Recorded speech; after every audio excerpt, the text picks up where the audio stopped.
Herzlich willkommen zu einer neuen Episode von Logistics People Talk, dem offiziellen Renus-Podcast für alle, die überzeugt davon sind, dass man in Sachen Logistik nie auslernen kann.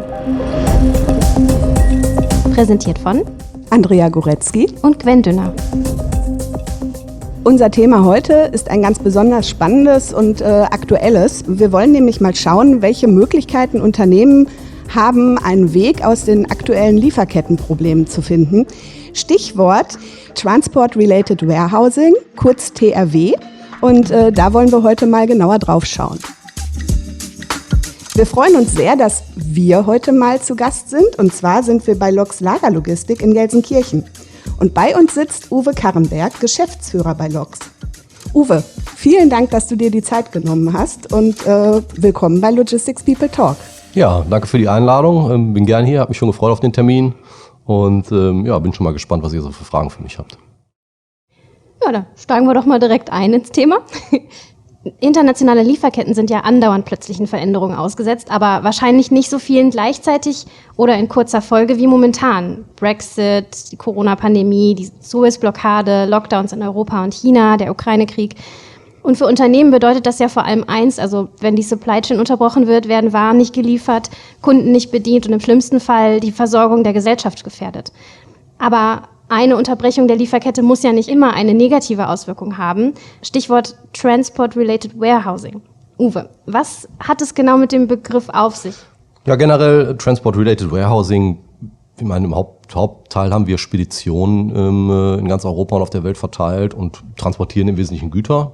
Transport-Related Warehousing heißt, wir haben an unseren Speditionsanlagen, wie jetzt zum Beispiel hier in Gelsenkirchen, Palettenlager dran gebaut, wo wir verschiedene Waren einlagern können für Kunden.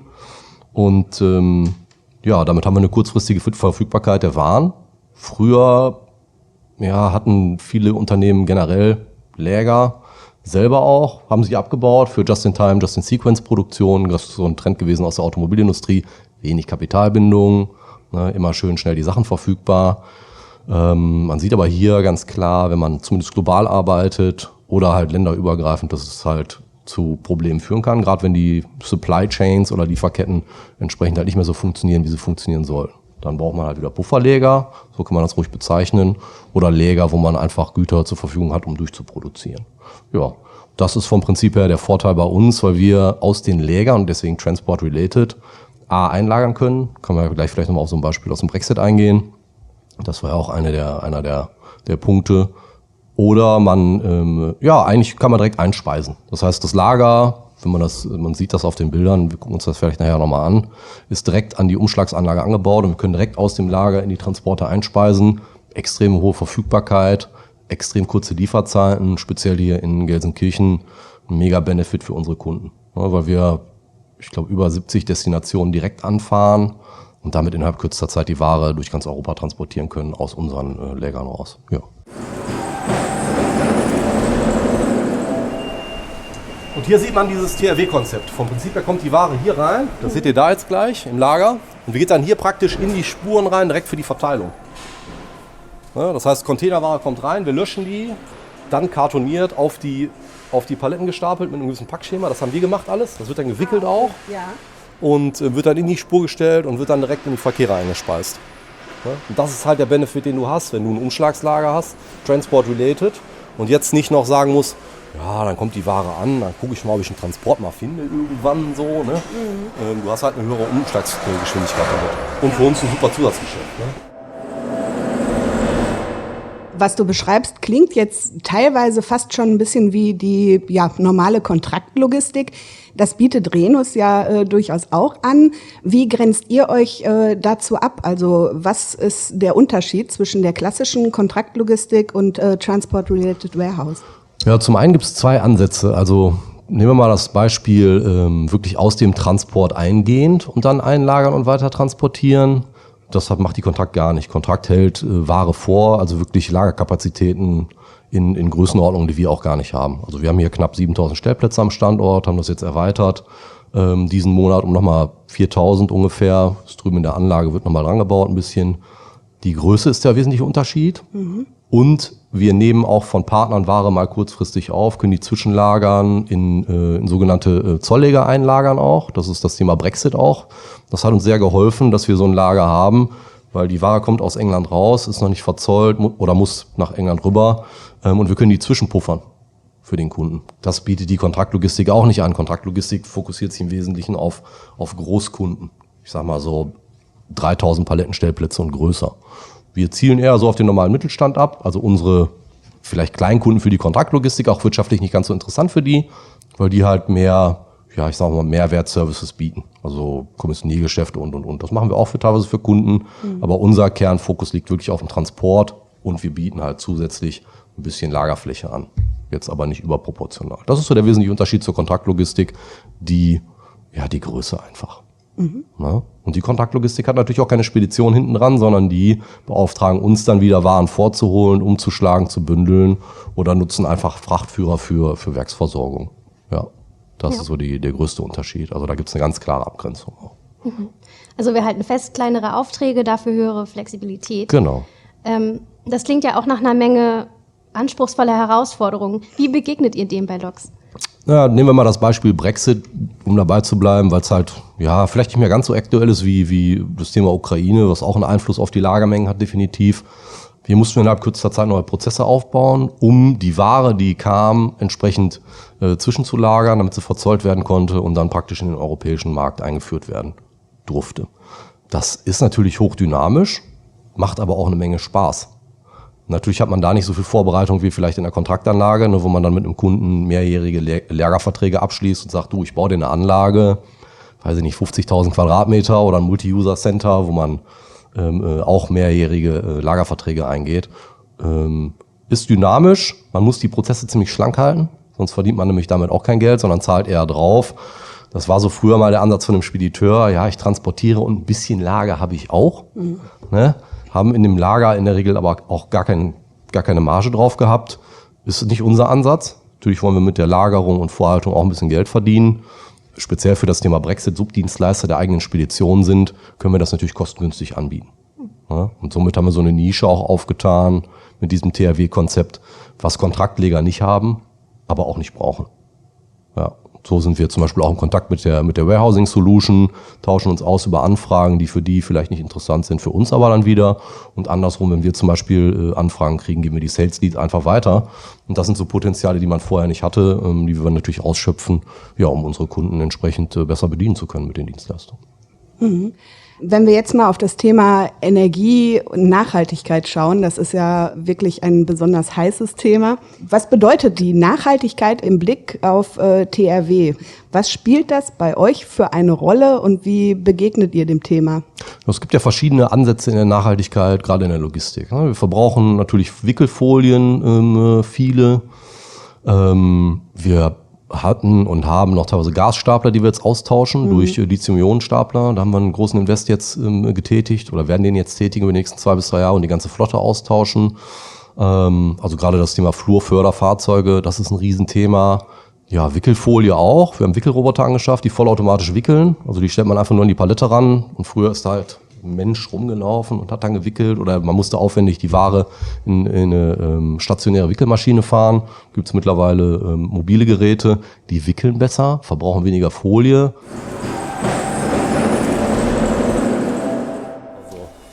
Hier ist der Wickelroboter, jetzt sehen wir ihn im Einsatz.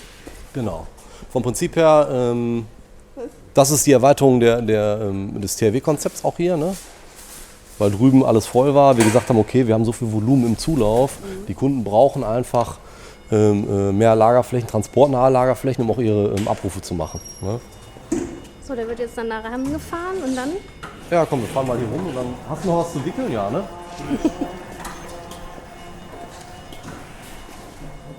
Also die Palette steht voll gepackt. Genau, die Palette ist ja aufgepackt. Das passiert in der Regel direkt vor dem Container.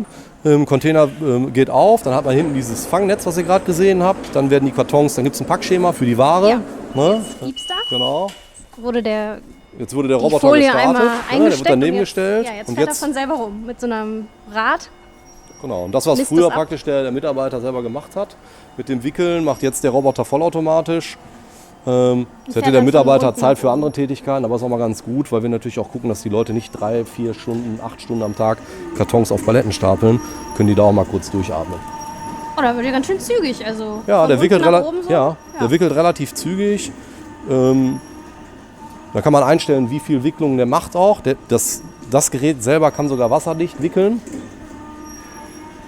Davon haben wir jetzt in kurzer Zeit uns 3 Stück angeschafft. Man sieht, unten wird er ein bisschen dicker gewickelt auch. Gibt Stabilität und jetzt fährt er hoch. Ne? Und das wird programmiert. Ich weiß nicht, 7 oder 10 Programme hat das Ding und wickelt dann vollautomatisch. Und der Mitarbeiter muss nachher eigentlich oben nur noch abtrennen. Extreme Entlastung, weil wenn man sich überlegt, er muss mit so einer Rolle da rumlaufen. Ja. So. Super. Und irgendwie so ein bisschen satisfying anzusehen. Ne? Total. Sehr smooth fährt er dann da rum. Ja, und hier ist der ökologische Vorteil auch. Wir hatten ja das Thema auch nochmal Ökologie. Ja. Der Wickelroboter macht aus einem Meter Folie 5 bis 6, weil der die vorstretcht. Und der stretcht die so vor, dass das perfekt passt. Das heißt, die Rolle, das ist jetzt nicht einfach nur gewickelt, sondern man sieht, dass da ist richtig Spannung oben drauf. Ja. Ja, das kann man einstellen, wie viel Spannung. Und genau. Das heißt, er spart dann auch Folie ein? Ja, definitiv. Also wir sparen extrem viel an Verpackungsmaterial. Ne? Versuchen hier auch verschiedene Folien aus, weil es halt letztendlich Plastik ist. Ne? Wir achten auch bei dem, bei dem Verpacken von Ware oder wenn wir jetzt zum Beispiel Container löschen, auch darauf, dass wir da, Kantenschutzecken aus Pappe nehmen. Die Bänder zum Straffen der Kartonagen sind dann auch aus recyceltem Material. Solche Themen, da achten wir schon sehr stark drauf. Ja, und dann haben wir natürlich auf den Anlagen hier in Gelsenkirchen Solaranlagen drauf. Mhm. Einen Teil nutzen wir selber, ein Großteil wird aber einfach eingespeist. Und das hilft uns dann perspektivisch natürlich auch, zumindest mal einen gewissen Grad an Autonomie zu erhalten, indem wir den Strom, den wir selber erzeugen, auch selber verbrauchen. Dann Nachhaltigkeit war für uns ein Thema, als ich angefangen habe hier. Wir haben überall Heizung in den Hallen. Mhm. Man kann die Hallen alle hochheizen, muss man aber nicht. Mhm. Ne? In gewissen Bereichen braucht man einfach mehr Wärme, gerade wenn Kommissioniertätigkeiten da sind, weil die Mitarbeiter brauchen einfach, der Körper braucht ein bisschen Wärme. Ist die Halle allerdings zu warm, ist es auch kontraproduktiv für die Mitarbeiter, ist auch gesundheitsschädlich. Und dementsprechend haben wir da mal dran gearbeitet und konnten da halt schon mehrere 100.000 Kilowattstunden Energie einsparen jetzt, dadurch, dass wir in der letzten Heizsaison einfach mal die Temperatur auf ein normales Niveau gesenkt hat, was für die Arbeiten auch passt. Mhm. Gasverbrauch ist runtergegangen. Ne? Wir kennen selber die Energiepreise gerade. Ja. Da konnten wir auch eine Menge sparen, zumindest mal am Verbrauch. Preis, sind wir alle von betroffen. Ne? Ja. Ich habe auch mal eine Stromrechnung gekriegt. 30% höher wird die dann am nächsten Monat. Ne? Und und da arbeiten wir jetzt halt auch dran. Wir haben ein Energieteam gegründet hier am Standort, um zu schauen, wo wir weiter Einsparpotenziale haben. LED-Leuchten in der Halle, auch ein super Thema. Kleiner Invest, große Wirkung, weil wir natürlich da auch viel, viel weniger Strom verbrauchen. Intelligente Lichtschaltung, die gehen nur an, wenn jemand in den Bereich reingeht. Also da gibt es ganz, ganz viele Themen. Ne? Mhm. Ja, und Qualität. Je besser die Prozesse sind, desto weniger Schrott produziert man auch auf der Halle, weil natürlich im Umschlag mit Holzpaletten viel Holzabfall anfällt. Palettenpreise sind auch überproportional nach oben gegangen. Ich glaube, der Einkaufspreis für einen Europalette liegt aktuell bei über 20 Euro. A, es ist ein finanzielles Thema und B, natürlich dann wieder das Umweltthema. Also Umwelt spart auch Geld. Ne? Das war immer so der Irrglaube, wenn man halt ökologisch arbeitet, dann ist man nicht mehr ökonomisch. Das ist Humbug, schon lange Humbug. Wenn man in die Umwelt investiert, dann spart man auch Geld. Ja? Das ist so das, was wir festgestellt haben. Auch da konnten wir die Entsorgungskosten massiv senken. Mhm. Ja, auch schön, also super Effekte. Es klingt auf jeden Fall so, als wenn ihr euch schon länger mit dem Thema beschäftigt und das jetzt nicht erst seit die Energiekrise im Prinzip vor der Tür steht, ein Thema für euch ist. Ja, ist dauerhaft. Wir sind ja auch ISO-zertifiziert, haben einen Umweltmanager vor Ort, der sich da intensiv drum kümmert, jetzt auch nochmal einzelne Strommessungen gemacht hat, streben die ISO 50001 an. Mhm. Also da Energiemanagement. Klar haben wir schon viele Potenziale gehoben, das wird dann irgendwann auch mal schwieriger. Ne? Wir haben auch Bienenstöcke, also wir produzieren auch eigenen Bienenhonig. Oh, okay, Moment, das muss ich jetzt noch mal kurz hinterfragen. Gibt es den zu kaufen oder macht ihr für Kunden? Ja, für Kunden, teilweise für intern. Ne? Da hatten wir jetzt 2 Mitarbeiter, sind Imker. Also wir machen hier auch Honig. Ja gut, dann denken die Leute, Emscher-Nippkanal, jetzt vielleicht nicht der leckerste Honig, aber auch Humbug schmeckt super, ein super Produkt.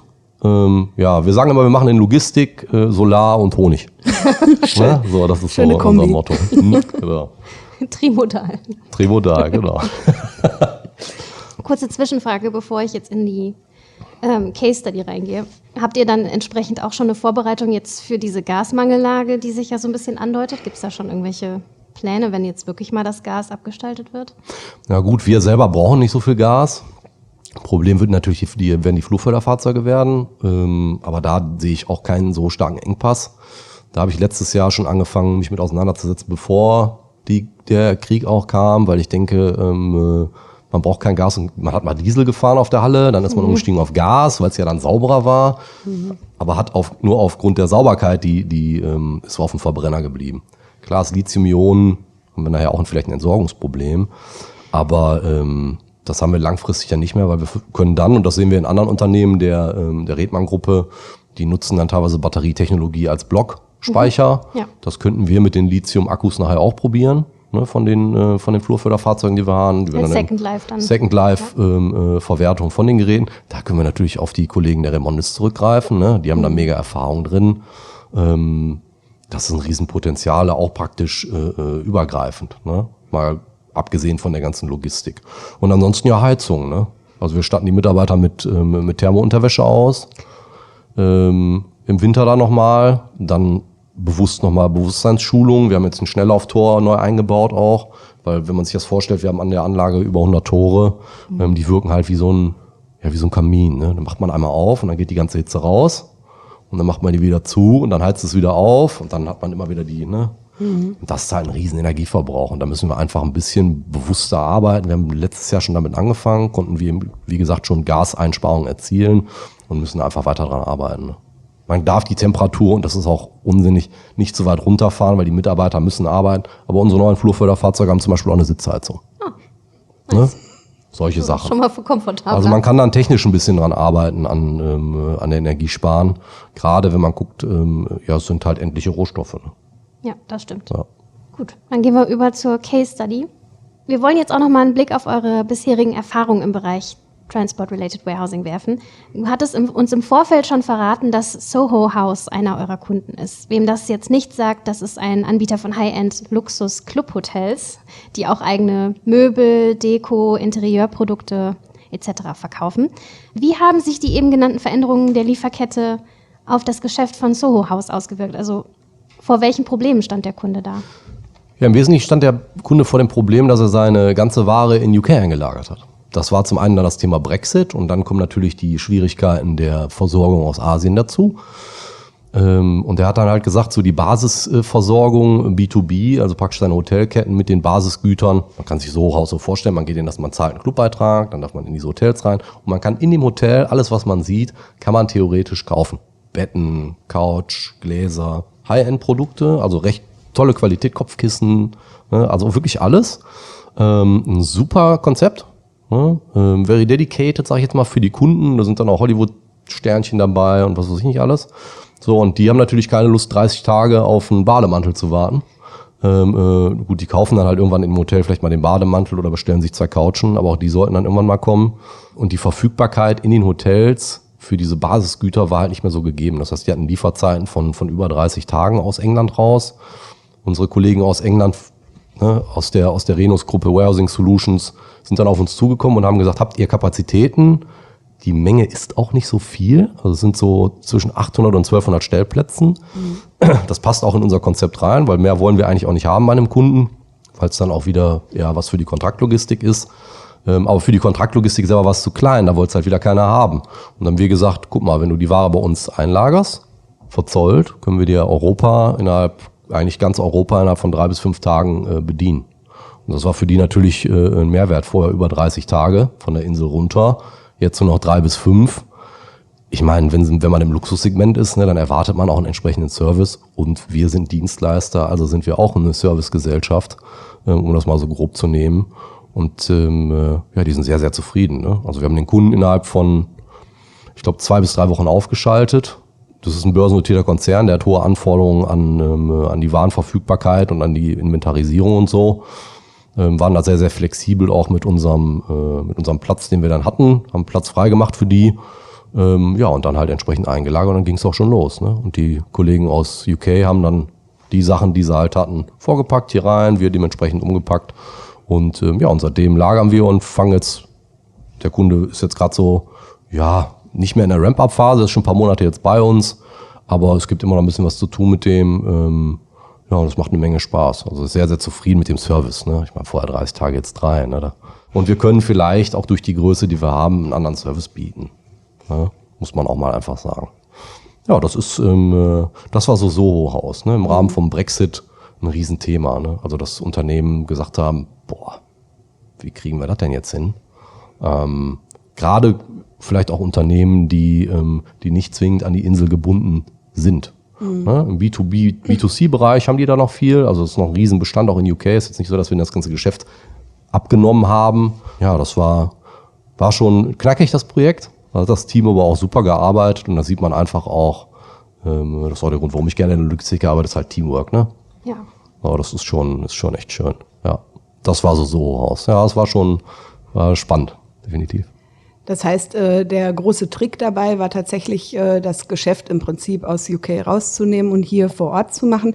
Gab es da noch andere Dinge, die ihr optimiert habt, sodass es Effekte hatte? Oder war das wirklich so der Hauptpart? Ja, der Kunde war es halt nicht gewohnt, dass seine Palette innerhalb von einem Tag gepackt ist.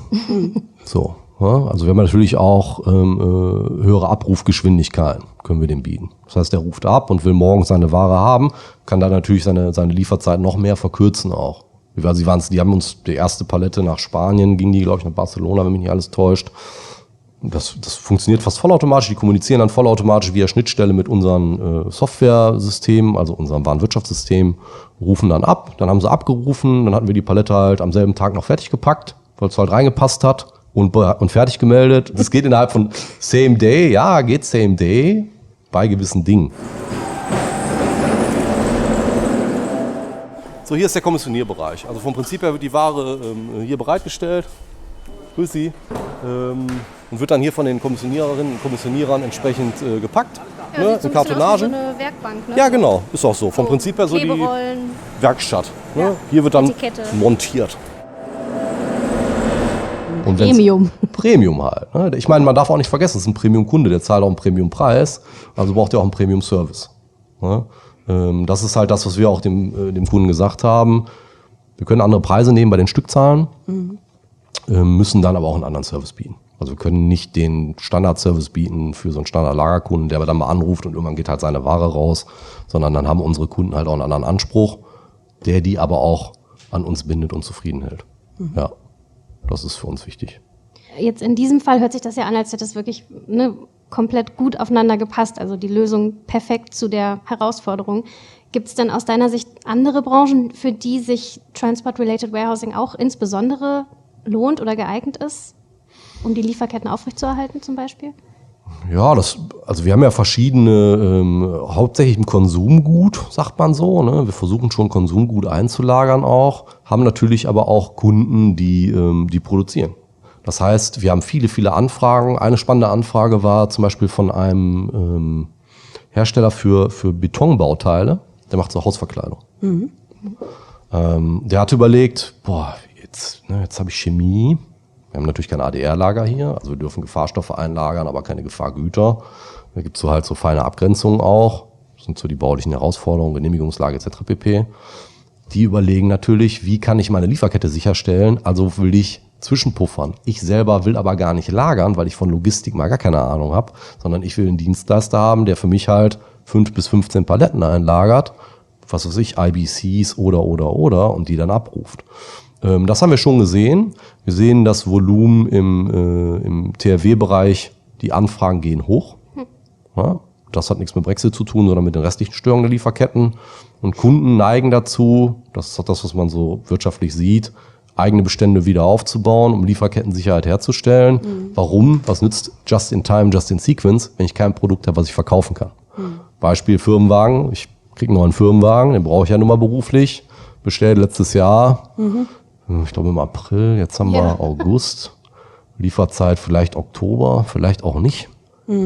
Ja, ist ein Skoda Octavia, ist jetzt auch kein, was weiß ich was, aber bedingt durch diese Lieferkettenstörung haben die natürlich Probleme.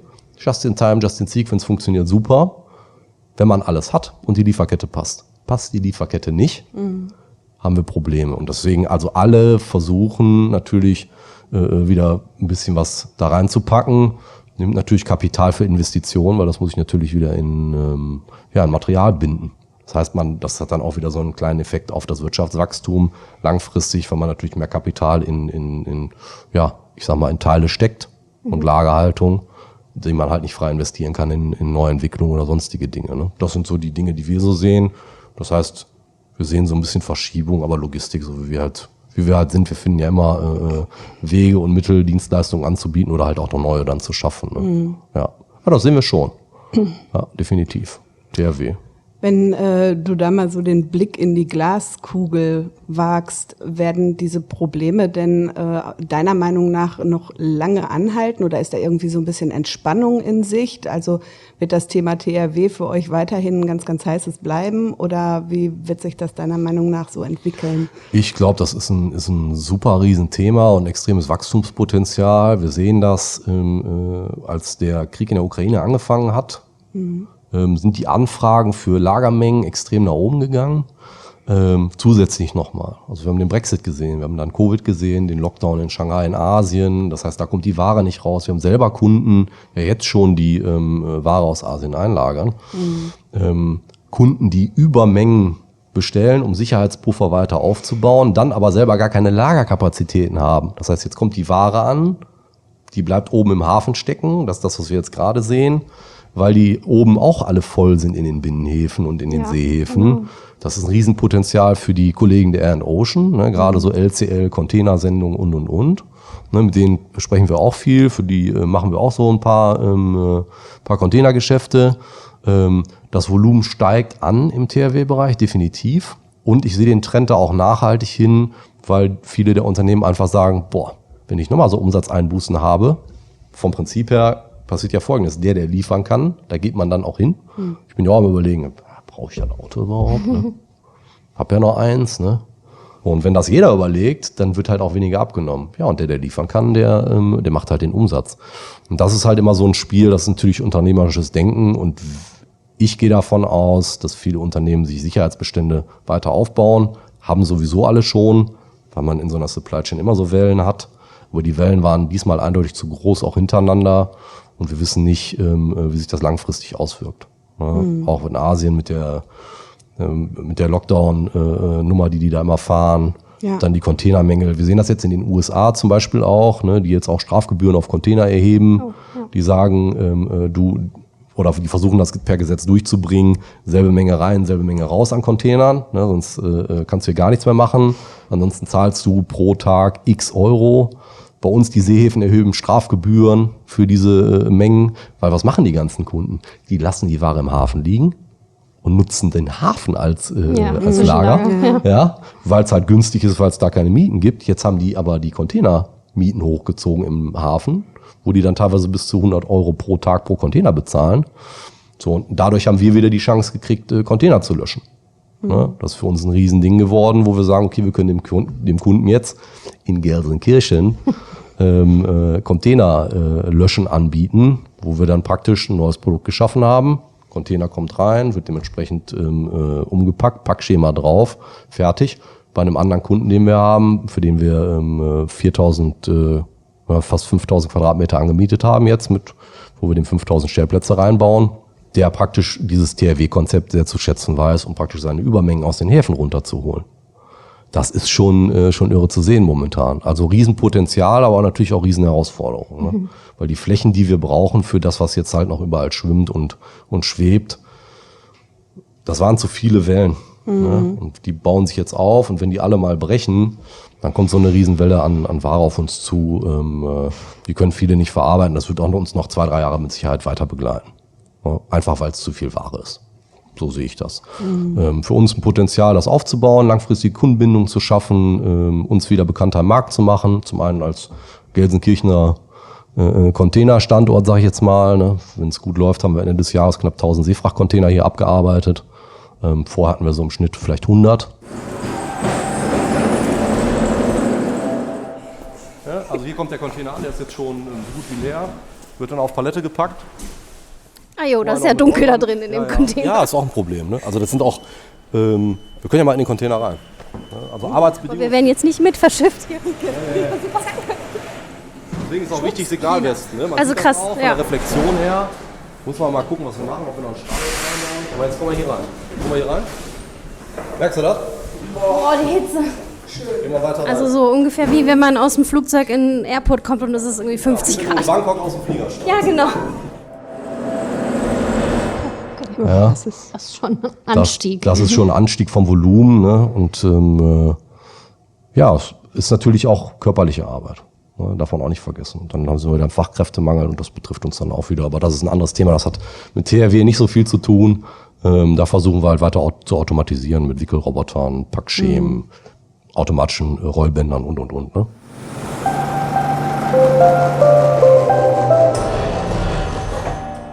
Ja, hört sich auf jeden Fall nicht nach einer Entspannung in nächster Zeit an. Ja, sehr spannend, das Thema. Wir stellen fest und haben gelernt, dass bei all den derzeitigen Unsicherheiten in Bezug auf die Weltmärkte Transport-Related Warehousing für produzierende Unternehmen eine Möglichkeit sein kann, ein Mindestmaß an Planungssicherheit zu behalten.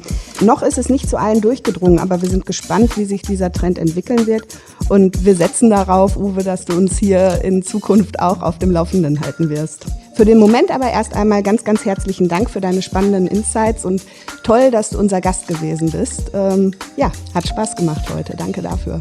Gerne. Schön, dass ihr hier wart und ja, hat mir Spaß gemacht, euch ein bisschen was über THW zu erzählen und ja, ich hoffe, das interessiert eure Hörer auch. Ich finde es mega spannend und ist halt wirklich, ja, passt zu uns. Ne?